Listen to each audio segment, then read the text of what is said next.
Good evening, class. Today I'm going to tell you about the nursing pioneer, um, Florence Nightingale. I'm sure many of you have heard about her, but maybe some of you haven't. Florence Nightingale was born on May 12th, in 1820 in Italy. She was the youngest of two. Nightingale's parents were high class social elites, I would say.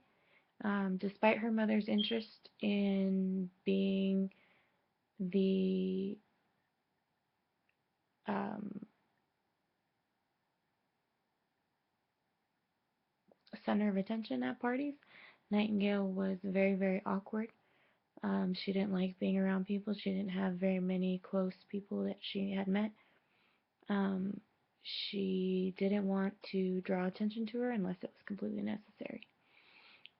From a very young age, she was very active in helping ill people around the town and the village that she lived in. She was always caring for someone, and by the time she was 16 years old, it was pretty clear that nursing is what she wanted to do in life. She believed it was her ultimate goal and purpose.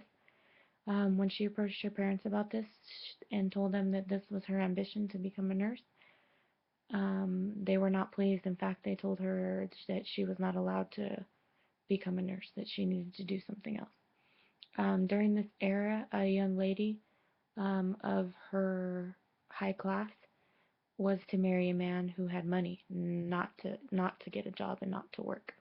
So when Nightingale was 17, she refused to marry a man, and was determined to go against her parents and become a nurse. So by the age of 18, she enrolled in nursing school. Um, After nursing school, she returned to her hometown where she took a job as a nurse. Um, they were so impressed with her performance that a year of getting the job, she was um, given a promotion to be head of her department. Nightingale made it her mission as head of the department to um, improve hygiene and minimize the amount of people that got infection while in the hospital or even ultimately lost their lives. Um, in 1854, she received a letter from the Secretary of War asking her to organize a core group of nurses that could go to war and care for the injured and the sick. So she quickly assembled her team and off they went. The hospital that they arrived at, they were told was in very poor conditions, but nothing could prepare them for what they saw. Patients were laying in their own waste. There was rodents and bugs everywhere. So she sent straight to work. She um, cleaned instruments, cleaned brushes. The patients that were not very ill, she sent them to clean floors, to clean walls, to minimize and prevent infection. This endeavor was a great success on her part. Um, After this war was over, they sent her back home. She used what she found and what she learned to write um, many articles and many books that are still used today.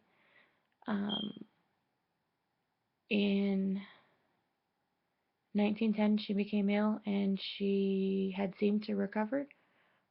Weeks later, on August 11th, she became ill again and unexpectedly passed away and lost her life.